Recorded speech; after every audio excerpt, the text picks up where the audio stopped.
আপনি ভেবে দেখুন ২৭ দিনের মধ্যে ৫৬ জন খুন, ২৩ জন মহিলা প্রকাশ্যে বলছেন তারা গ্যাংরেপড, অজস্র মহিলাকে বিভ্রস্ত করে দেওয়া হয়েছে, মাথা কামিয়ে ফেলা হয়েছে, ৫০,০০০ থেকে ২ লক্ষ ৪ লক্ষ টাকা জরিমানা দিয়ে বাড়ি ঢুকতে দেওয়া হয়েছে, ব্যবসা বন্ধ করে দিয়েছে, ভেড়িতে বিষ মিশিয়ে দিয়েছে। তারপরেও কিন্তু বিজেপি আছে, বিজেপি ছাড়েনি।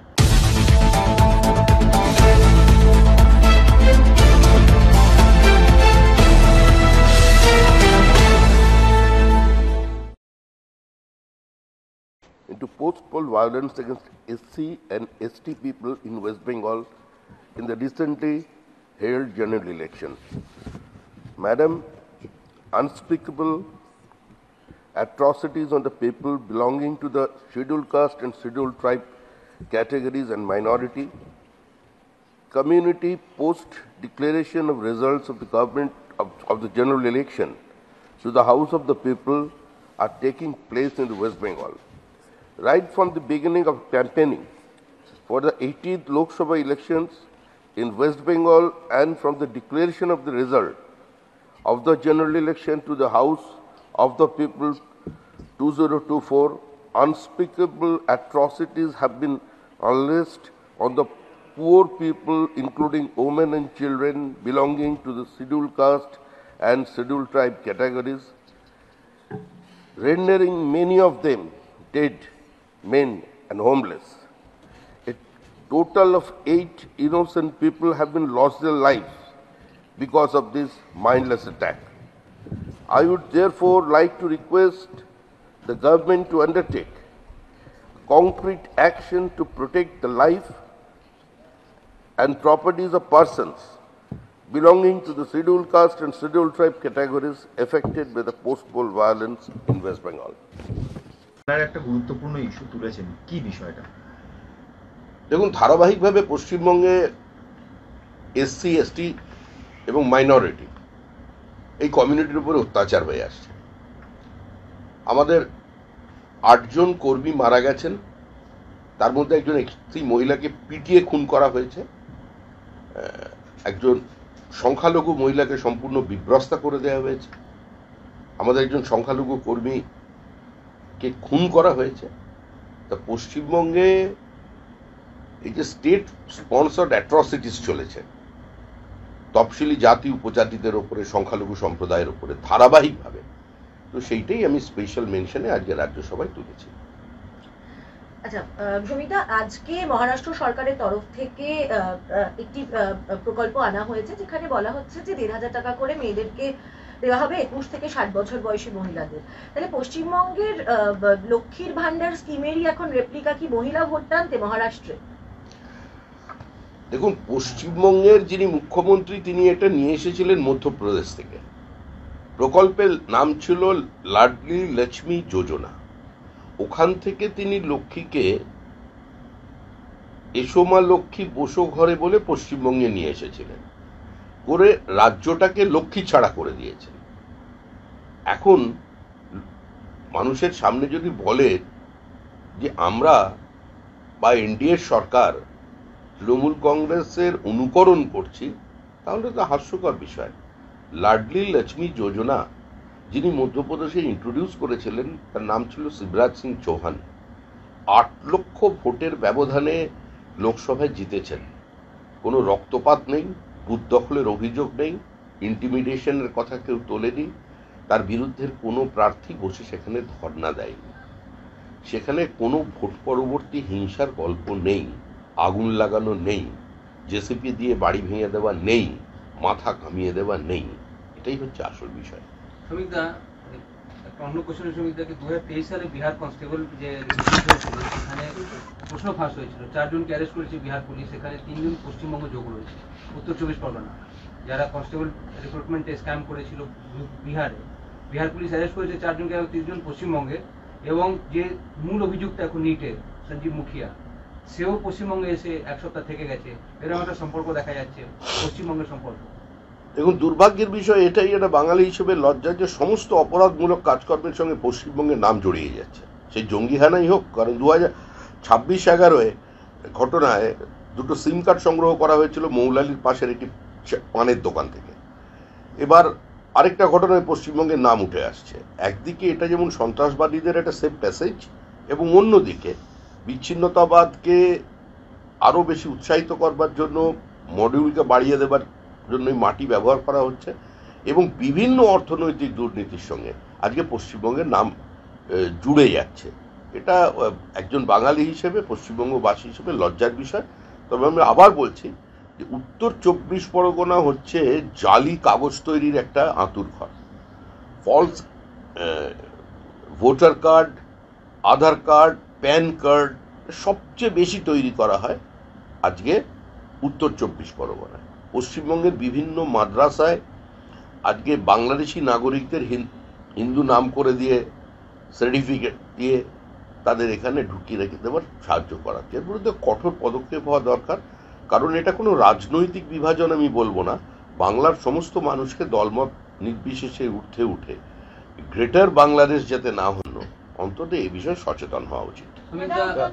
আজকে কুণাল ঘোষ বলছেন কি যে দুই বিধায়কের যে শপথ গ্রহণ আগামীকাল না করা হলে, সোমবার অবধি না করানো হয়, তাহলে মঙ্গলবার তারা তাজ প্যালেস হোটেলে যে আনটোল্ড স্টোরি ছিল সেটা প্রকাশ করবেন। রাজ্যপালকে নিয়ে আনটোল্ড স্টোরি তাজ প্যালেস হোটেলে হয়েছিল দিল্লিতে একটা, সেটা তারা মঙ্গলবার প্রকাশ করবেন যদি সোমবার এই দুই বিধায়কের শপথ গ্রহণ না করানো হয়। দেখুন, আমি রাজভবনের মুখপাত্র নই, তাদের প্রতিনিধিও নই, রাজ্যপালের প্রেস অ্যাডভাইসারও নই। যেটা হচ্ছে পশ্চিমবঙ্গে সেটা অনভিপ্রেত, সেটা কাঙ্ক্ষিত নয়। প্রশাসনিক প্রধানের সঙ্গে সাংবিধানিক প্রধানের এতটা দূরত্ব এবং সম্পর্কের এই অবনতি, এটা সারা দেশের মানুষ দেখছেন। আর যেভাবে রাজ্যপালকে দিনের পর দিন আক্রমণ করা হয়েছে, যেখানে বিধানসভার স্পিকার বলছেন যে রাজ্যপাল যদি বিধানসভায় আসেন তাহলে তার অনুমতি নিয়ে আসতে হবে, যেভাবে অতীতে আরেকজন রাজ্যপালকে কলকাতা বিশ্ববিদ্যালয়ের উপাচার্য বলেছিলেন রাজ্য চায় না আমি আপনার সঙ্গে দেখা করি, সেজন্য আপনি এখানে কোনো ওয়েলকাম গেস্ট নন। তো এই যেখানে রাজ্যপালের প্রতি ব্যবহার করা হচ্ছে, সাংবিধানিক প্রধানের মর্যাদাকে ক্ষুণ্ণ করা হচ্ছে, তিনি কিভাবে প্রতিক্রিয়া ব্যক্ত করবেন সেটা তার বিষয়। তা নিয়ে আমাদের কোনো উচ্ছ্বাস, মাথা ব্যথা নেই, কারণ হাতে খড়িতে আমরা ছিলাম না। এবং এখন তৃণমূল কংগ্রেস কি করবে, সংসদীয় ব্যবস্থার মধ্যে থেকে রাজনৈতিক শিষ্টাচার সৌজন্য বজায় রেখে তারা কিভাবে তাদের প্রতিবাদ জানাবে, সেটাও তৃণমূলের বিষয়। তখন রিটের তদন্ত সিবিআই করছে, আজকে আবার হাজারিবাগ থেকে 3 জনকে গ্রেপ্তার করা হচ্ছে। তদন্ত চলছে, সরকার কঠোর পদক্ষেপ নেবে। কেউ পার পাবে না, পাতালেও যদি ঢুকে গিয়ে থাকে তাদেরও বার করে আনা হবে। সারা দেশ জুড়ে এই যে র্যাকেট, বারবার প্রশ্নপত্র ফাঁস, আজকে সেটাকে বন্ধ যাতে চিরতরে করা যায় তার জন্য সরকার বদ্ধপরিকর। কিন্তু যারা আজকে হাঙ্গামা করছে তারা নিজেদের রাজ্যের কি অবস্থা সেটা তারা একবার বলুন। রাজস্থানে কতবার প্রশ্ন ফাঁস হয়েছে, আর পশ্চিমবঙ্গে তো প্রশ্ন ফাঁসই করতে হয় না, কাগজ তো সাদা, এমনিতেই সব চাকরি হয়ে যায়। তাদের কোনো নৈতিক কিংবা রাজনৈতিক অধিকার আছে? আসলে বিরোধীদের বলার মতো কিছু নেই। বিরোধীরা বলেছিল ক্ষমতায় আসবে এবং তারপরে এমন একটা অবস্থা দেখিয়েছিল যে সরকার গঠন করতে পারবে না নরেন্দ্র মোদী। তৃতীয়বারের জন্য সরকার চলেছে, স্থায়ী সরকার, 5 বছর চলবে। এই হতাশা থেকে আবার মানুষকে দৃষ্টি ঘোরাতে আজকে এই ধরনের পার্লামেন্টকে অচল করে দেবার নাটক। মানুষ তাদের নির্বাচিত করেছেন মানুষের কথা গিয়ে, বা সব বিজেপি সরকার বা নরেন্দ্র মোদী সরকারের যে বিফলতা যদি কিছু থাকে সেটা নিয়ে আলোচনা করবার জন্য, মানুষের দাবি তুলে ধরার জন্য। আর পার্লামেন্টে যদি তারা কথাই বলবেন না, তাদের একমাত্র এখন প্রোগ্রাম হচ্ছে ওয়াকআউট। এই সমস্ত এখন বিরোধী দলের যদি ভূমিকা হয় যে একমাত্র লক্ষ্য হয় ওয়াকআউট করব আর অচল করে দেবো, সংসদকে অচল করতে পারবে না। আজকের রাজ্যসভা পুরো চলেছে এত হইহট্টগোলের মধ্যে। 200 মিটারের মধ্যে বেশ কিছু অবৈধ নির্মাণ হয়েছে, পুলিশ সেটা এবারে ভেঙে দেওয়ার জন্য পদক্ষেপ করছে। কিন্তু প্রশ্ন হচ্ছে যে ধরনের অভিযোগগুলো আসছে, দেখা যাচ্ছে যে এর মধ্যে তৃণমূল, লোকাল কাউন্সিলর তারা প্রত্যেকে জড়িত। মুখ্যমন্ত্রী বলার পর এবারে প্রশাসন সক্রিয় হচ্ছে। তো এটা কি কিছুটা লোক দেখানো এখন যে এই অতি ভাই? এটা চলবে আর সপ্তাহখানেক, তারপর এটা আর চলবে না।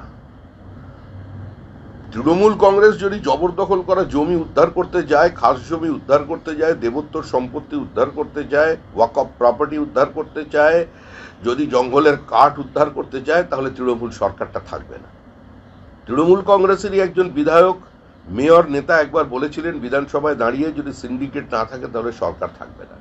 দখলদারি না থাকলে তৃণমূল থাকবে না, কারণ তৃণমূলের কাছে রাজনীতির আর কোনো প্রাসঙ্গিকতা নেই। তৃণমূল জন্ম হয়েছিল সিপিএম বিরোধিতার মধ্যে। তৃণমূলের একমাত্র লক্ষ্য ছিল সিপিএম বিরোধিতা, সিপিএম বিরোধিতা এবং সিপিএম বিরোধিতা। তাই 2011 সালে পট পরিবর্তনের পরে তাদের আইডিওলজিক্যাল ডাইলিউশন হয়ে গেছে। তাদের লক্ষ্যই এখন একটা, বুথে লিড আর জো জিতা ও সিকান্দার। তার পরিণতি এটাই, এভাবেই হয়। নাহলে রাষ্ট্রবিজ্ঞান, সমাজবিজ্ঞান, এই সমস্ত পড়াশোনার ব্যাপারগুলো আছে, এগুলো মিথ্যা হয়ে যাবে। সভাতে বিজেপি কর্মীদের উপর হামলার ঘটনা তুলেছেন। আজকে আবার তুফানগঞ্জে এক বিজেপি নেতার বাড়িতে হামলা হয়েছে, বোমাবাজি হয়েছে। বিবেক দাস তার নাম, এবং ফুলবাড়ি 1 নম্বর গ্রাম পঞ্চায়েতের ঘটনা। এটা তো চলবে, তৃণমূল থাকবে আর বিরোধীদের আক্রমণ হবে না, এটা তো হতে পারে না। কারণ আমাদের কর্মীরা এখনো রাজ্য ছাড়া হয়ে আছে। যার নিজের জমি আছে, নিজের ভেড়ি আছে, সে এখন তামিলনাড়ুতে পরিযায়ী শ্রমিক, কেরালায় পরিযায়ী শ্রমিক।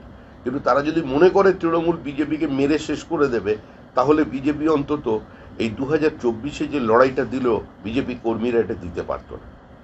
আপনি ভেবে দেখুন, 27 দিনের মধ্যে 56 জন খুন, 23 জন মহিলা প্রকাশ্যে বলছেন তারা গ্যাংরেপড, অজস্র মহিলাকে বিভ্রস্ত করে দেওয়া হয়েছে, মাথা কামিয়ে ফেলা হয়েছে, 50,000 থেকে 2 লক্ষ 4 লক্ষ টাকা জরিমানা দিয়ে বাড়ি ঢুকতে দেওয়া হয়েছে, ব্যবসা বন্ধ করে দিয়েছে, ভেড়িতে বিষ মিশিয়ে দিয়েছে। তারপরেও কিন্তু বিজেপি আছে, বিজেপি ছাড়েনি, দাঁড়িয়ে আছে। তারা বদ্ধপরিকর, কারণ তাদের একটা নির্দিষ্ট রাজনৈতিক সংস্কৃতি এবং মতাদর্শ ভিত্তিক রাজনৈতিক দলে আছে। তৃণমূলের শেষ হওয়া পর্যন্ত তারা দলে থাকবে।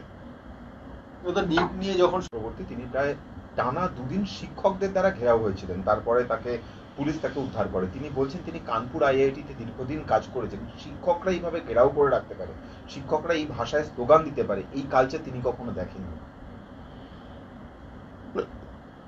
অবনমন তো সমস্ত ক্ষেত্রেই হয়েছে। এখন শিক্ষক কারা সেটাও চিন্তা করতে হবে। পশ্চিমবঙ্গের এখন এমন শিক্ষক হয়েছেন যে হঠাৎ ব্ল্যাকবোর্ডে অঙ্ক করাতে করাতে আটকে গেছে, ছাত্ররা বলছেন স্যার লিখুন, তারপরে দেখা যায় যে শিক্ষক দৌড়চ্ছে, পেছনে ছাত্র দৌড়চ্ছে, শিক্ষক পালিয়ে যাচ্ছে। কোন শিক্ষকরা করেছে সেটা দেখতে হবে। অধোগতি যেটা হয়েছে সেটা তো শুধু বিচ্ছিন্নভাবে কোনো একটি বিশেষ শিক্ষাক্রমের মধ্যে হয়নি, যেটা হয়েছে সেটা উপর থেকে নিচ পর্যন্ত হয়েছে। দাদা, আপনি জঙ্গিদের কথা বলছিলেন। সালাউদ্দিন যিনি ধরা পড়েছেন, তার মোবাইলে, তার ল্যাপটপে অনলাইন মিটিং হতো, এবং এই জঙ্গির যোগ যেটা বাংলার সাথে আছে, এটা সারা ভারত এবং ইন্টারন্যাশনাল যোগের সাথে আছে বলে মনে করছে পুলিশ। হ্যাঁ, জঙ্গি যোগ তো সারা থাকলে তো শুধু পশ্চিমবঙ্গ হবে না, তার একটা আন্তর্জাতিক যোগাযোগ থাকবেই। তারা তো বাইরে থেকে অনুপ্রেরণা পেয়ে, তাদের টাকা পয়সা নিয়ে, তাদের থেকে সমস্ত প্রযুক্তিগত সাহায্য নিয়ে ভারতবর্ষে ঢুকছে। আমাদের যেটা সচেতন হওয়া উচিত, আমাদের এরকম একটা পোরাস বর্ডারের মধ্যে থেকে 2200 কিলোমিটারের বেশি আমাদের একটা আন্তর্জাতিক বর্ডার আছে, আমি পশ্চিমবঙ্গের কথা বলছি। তো সেখানে এই যে মাশরুমিং গ্রোথ হয়েছে বিভিন্ন এতিমখানার, বিভিন্ন ওই খারিজি মাদ্রাসা, এবং সেখানে কি পড়ানো হচ্ছে, কি শেখানো হচ্ছে ছোট ছোট শিশুদের, শিশু মনকে কিভাবে একটা জিহাদের দিকে এগিয়ে নিয়ে যাওয়া হচ্ছে, সরকারের তার বিরুদ্ধে পদক্ষেপ নেওয়া উচিত, কঠোর নজরদারি বাড়ানো উচিত।